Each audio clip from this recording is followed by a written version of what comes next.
Assalamualaikum warahmatullahi wabarakatuh. Terima kasih atas kesempatan yang telah diberikan kepada kelompok 3 yang terdiri dari Anggit, Nadia, Rizky, Fitria, dan juga Afifa yang akan membahas tentang korespondensi pada malam hari ini yang mungkin akan dilanjutkan oleh anggota kami.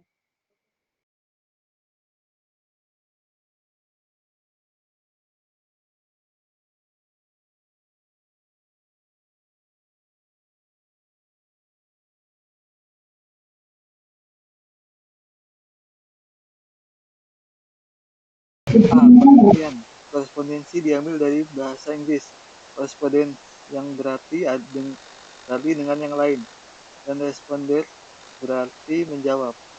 Kata respondensi memiliki arti tersendiri menurut Kamus Besar Bahasa Indonesia atau KBBI, adalah perihal surat menyurat yang memiliki hubungan. Respondensi yang dilakukan sering disebut dengan kegiatan surat menyurat. Pihak yang terkait dalam proses surat menyurat disebut dengan koresponden. Lanjut. Adapun fungsi surat adalah sebagai pemberitahuan, sebagai bukti perjanjian tertulis, sebagai duta atau wakil penulis surat dan panduan dalam menjalankan arahan, sebagai alat untuk memperingati sesuatu, dan surat untuk dokumen, sejarah, atau informasi.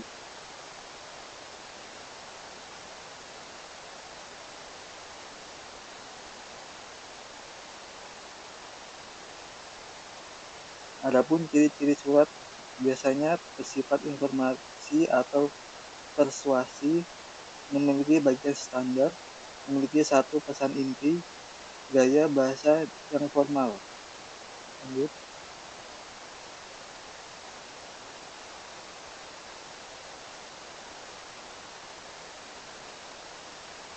Jenis-jenis respondensi. Korespondensi eksternal. Korespondensi eksternal adalah hubungan surat menyurat yang berhubungan dengan pihak luar dan perusahaan. Yang kedua, korespondensi internal. Korespondensi internal adalah hubungan surat menyurat yang dilakukan oleh pegawai-pegawai yang ada di dalam kantor atau ruang lingkup internal dari perusahaan tersebut.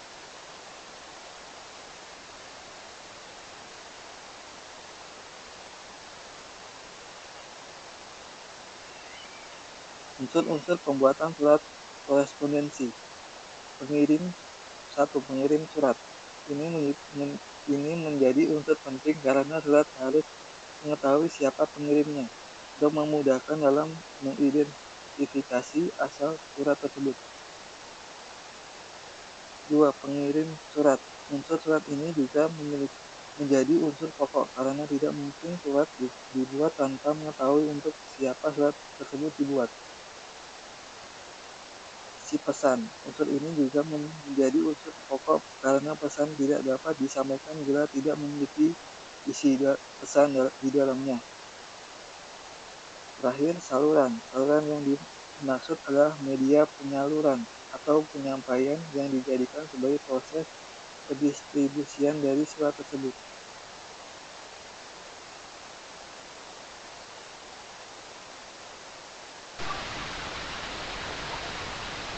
Yang F itu bentuk surat berdasarkan format. Biasanya formatnya full block style atau bentuk lurus penuh, tapi block style bentuk lurus setengah lurus, indent style bentuk lekuk, ranting paragraf bentuk penggantung, dan official style bentuk resmi.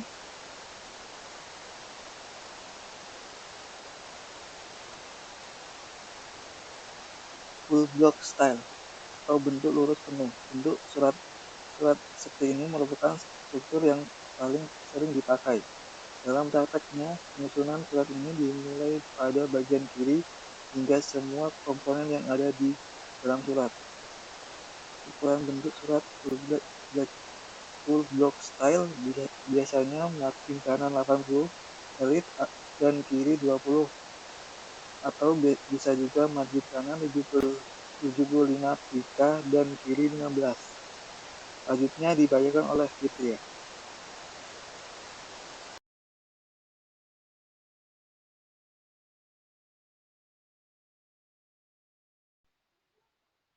Semi block style atau bentuk setengah lurus. Mode surat setengah lurus itu hampir sama dengan model atau bentuk lurus. Perbedaannya hanya ada pada posisi saat penyusunan isi surat. Dan juga di bagian alinea baru lebih masuk ke bagian dalam atau masuk satu teks. Yang ketiga itu ident style atau bentuk lekuk.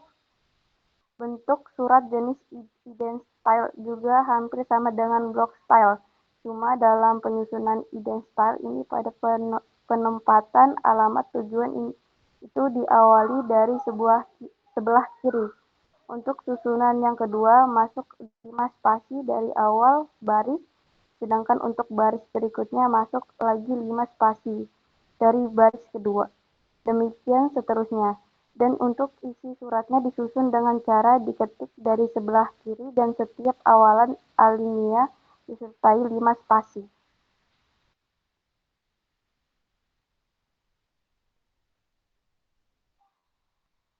Hanging paragraph atau bentuk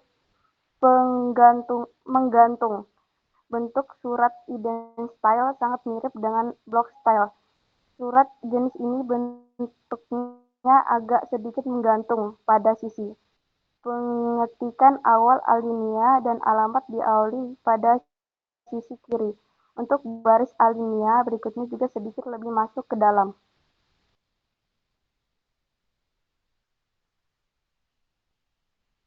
Official style atau bentuk resmi. Bentuk surat jenis official style dapat dikategorikan menjadi dua, yaitu baru dan lama. Untuk kategori yang lama, alamat serta perihalnya berada di dalam dan sejajar. Sementara tempat masuk kelima spasi menggunakan underline. Untuk konten utamanya masuk 5 spasi dan lokasi tanda tangannya terletak di posisi kanan. Dikategorikan yang baru, alamat penyampaian dan konten utama surat posisinya itu berada di bawah dan sejajar dengan awalan nomor, lampiran, dan juga perihal. Dan cara pengetikan salam akhir, jabatan penandatanganan, serta nomor induk itu diawali di tengah kertas. Bentuk jenis ini adalah yang sering kali dipakai oleh sebagian besar lembaga birokrasi sebagai penyusunan surat dinas.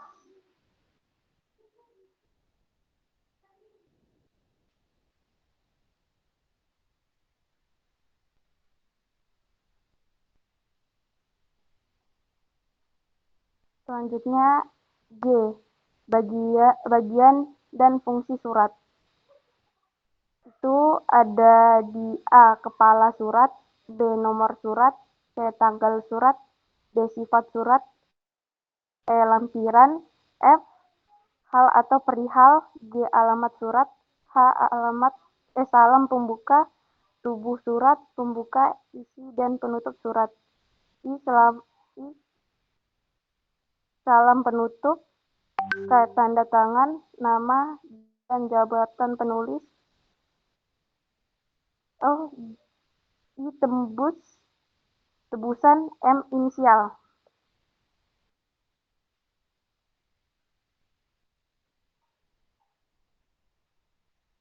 Yang A. Kepala surat.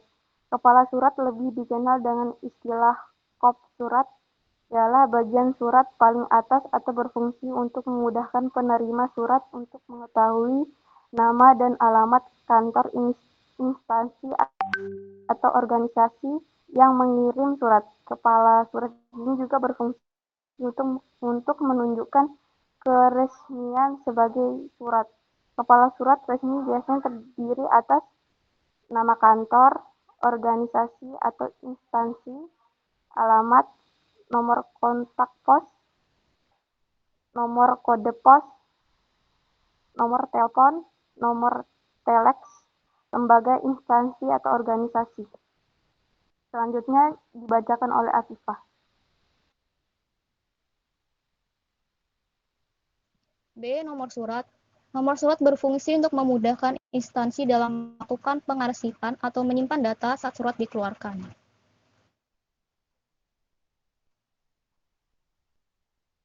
C. Tanggal surat. Dalam menulis tanggal surat, sebaiknya tanggal, bulan, dan tahun ditulis lengkap, jangan disingkat. Tanggal surat berfungsi untuk mengetahui waktu yang diberikan untuk menyelesaikan sebuah surat, serta sebagai petunjuk dalam proses pengarsipan surat. Untuk surat-surat resmi atau surat dinas, tanggal surat tidak perlu didahului dengan nama tempat surat itu dibuat, karena nama tempat sudah tertera pada kepala surat. Kecuali surat yang tidak menggunakan kepala surat, nama tempat ini tetap ditulis di depan tanggal surat.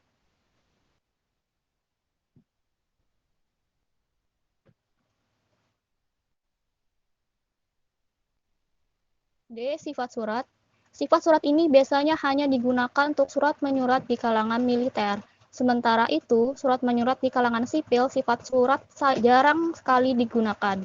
Sifat surat biasanya ditandai dengan predikat biasa, rahasia, sangat rahasia, atau konfidensial.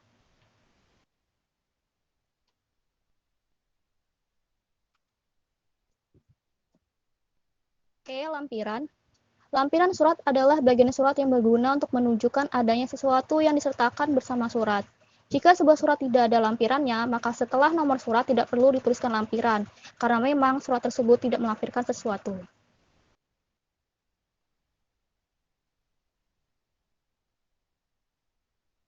F. Hal atau perihal. Bagian surat ini berfungsi untuk mengetahui isi atau inti pokok masalah pada surat yang dikirimkan, tanpa harus membaca surat tersebut baca secara keseluruhan. Penulisan hal atau perihal surat ini sebaiknya ditulis secara singkat saja. Biasanya hal surat digaris bawahi atau ditulis dengan huruf kapital seluruhnya.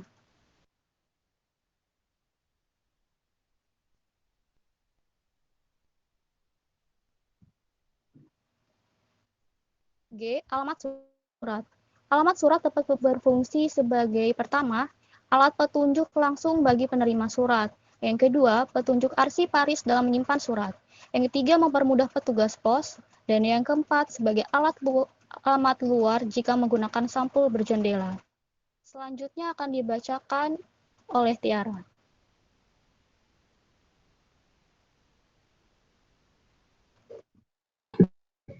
Oke, jadi di bagian H itu ada salam pembuka, yaitu suatu surat digunakan sebagai kesatuan berbahasa tulis. Salam pembuka dapat digunakan sesuai dengan keperluan penulisan surat. Selanjutnya, yaitu di bagian I, ada tubuh surat yang terdiri dari pembuka, isi, dan penutup surat. Isi surat adalah bagian surat yang digunakan untuk menyatakan berita atau sesuatu yang ingin dinyatakan dalam surat tersebut. Bagian isi surat pada surat resmi biasanya berisi atau terdiri atas paragraf isi dan paragraf penutup. Selanjutnya, yaitu salam penutup. Salam penutup sebuah surat dapat digunakan untuk menunjukkan rasa hormat dan rasa keakraban pengirim surat terhadap penerima surat. Namun perlu diingat, untuk surat-surat resmi yang bersifat formal atau penting, tidak perlu menggunakan salam penutup, melainkan dituliskan jabatan pengirim surat atau orang yang menandatangani surat tersebut. Selanjutnya, di bagian K ada tanda tangan, nama, dan jabatan penulis. Sebuah surat dianggap sah jika telah ditandatangani oleh pejabat atau orang yang berwenang terhadap surat tersebut. Dalam kenyataan di lapangan, tidak semua surat dapat diselesaikan oleh kepala atau pimpinan instansi perusahaan yang bersangkutan. Hal ini disebabkan banyaknya tugas yang harus ditandatangani oleh pimpinan. Oleh karena itu, untuk beberapa hal penandatanganan sebuah surat dapat dilimpahkan kepada pejabat di bawah pimpinan atau orang yang ditunjuk oleh pemimpin untuk hal tersebut, sesuai dengan tata kerja yang berlaku pada instansi yang bersangkutan. Selanjutnya, yaitu ada tembusan. Tembusan itu ialah bagian surat yang dipakai untuk menunjukkan adanya pihak atau orang lain yang menerima surat itu selain objek surat. Karena surat tersebut perlu diketahui juga oleh pihak lain yang mendapat tembusan surat tersebut. Tembusan surat berguna untuk menghitung jumlah lembar surat yang akan ditik sesuai dengan keperluan. Selanjutnya, yaitu bagian inisial. Yang dimaksud dengan inisial itu adalah singkatan nama pengonsep surat dan nama pengetik surat yang ditulis pada bagian kiri bawah sebuah surat. Inisial ini dicantumkan sebagai kelengkapan surat, terutama untuk surat-surat penting atau surat berharga lainnya.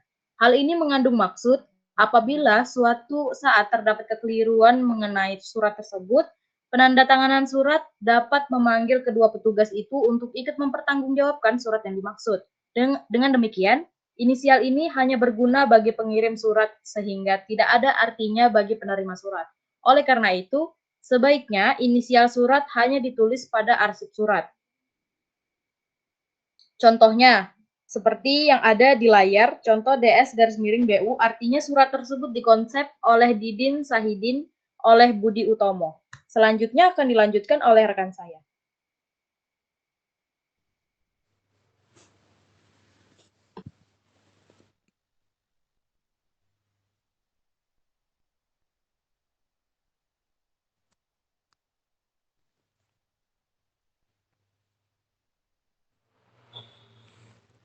Oke. Contoh-contoh surat. Contoh-contoh surat berdasarkan jenis dan tujuannya, yaitu surat pribadi, surat lamaran kerja, surat dinas, dan surat niaga. Surat pribadi.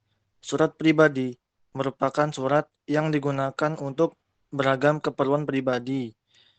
Jenis surat ini berupa korespondensi antara sesama teman atau keluarga.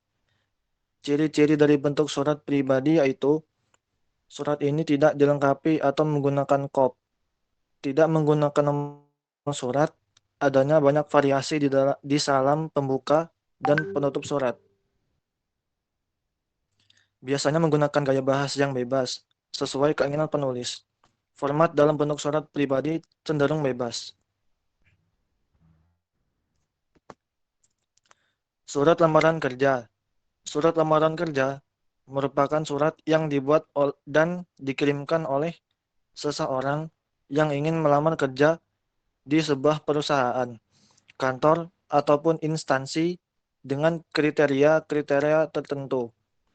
Berdasarkan kategorinya, surat ini termasuk surat dinas atau resmi.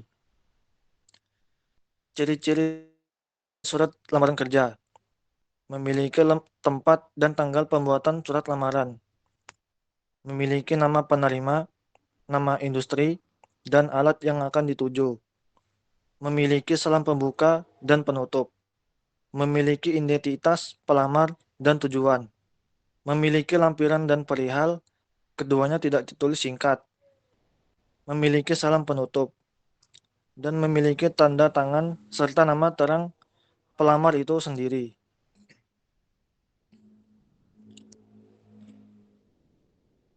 Surat dinas.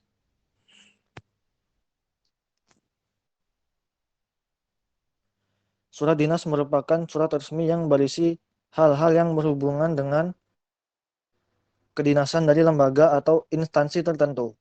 Surat dinas berfungsi sebagai dokumen bukti secara tertulis, arsip, bukti sejarah atas perkembangan instansi, serta sebagai panduan kerja dalam bentuk surat keputusan dan juga surat instruksi. Adapun ciri-ciri dari bentuk surat dinas diantaranya, surat dinas menggunakan kop surat dan instansi atau lembaga yang bersangkutan. Surat dinas menggunakan nomor surat, lampiran, dan perihal.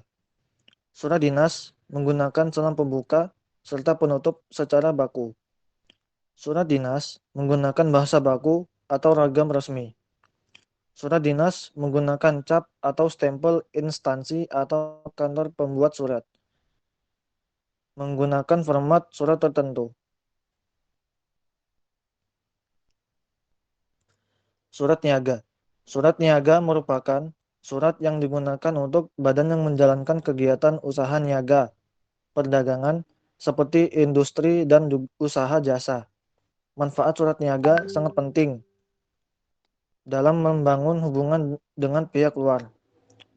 Ciri-ciri dari surat niaga antara lain bersifat resmi, sehingga penulisannya menggunakan bahasa baku.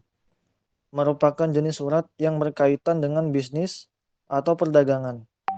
Biasanya menggunakan bentuk formulir agar lebih mudah diisi, efisien, hemat waktu, biaya, dan tenaga.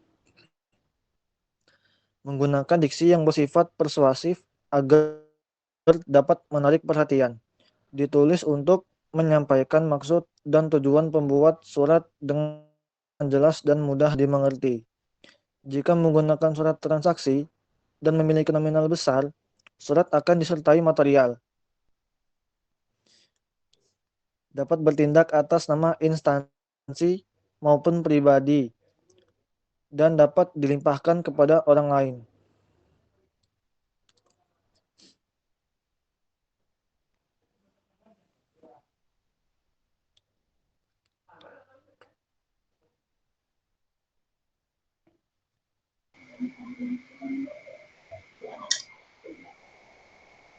Baik, kelebihan surat menyurat. Bersifat formal dan efektif, lebih terlihat profesional, bisa menjadi aset yang cukup berharga, dapat menjangkau daerah terpencil atau daya jangkau lebih luas, dapat menjadi bukti hitam di atas putih, menunjukkan keseriusan.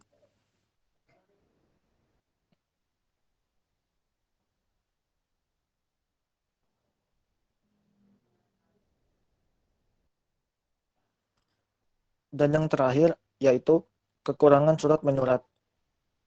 Jangka waktu pengiriman surat yang cukup lama, keamanan surat yang kurang terjamin, kurang efisien, memerlukan biaya tambahan atau kertas, perangko, amplop, dan lain-lain.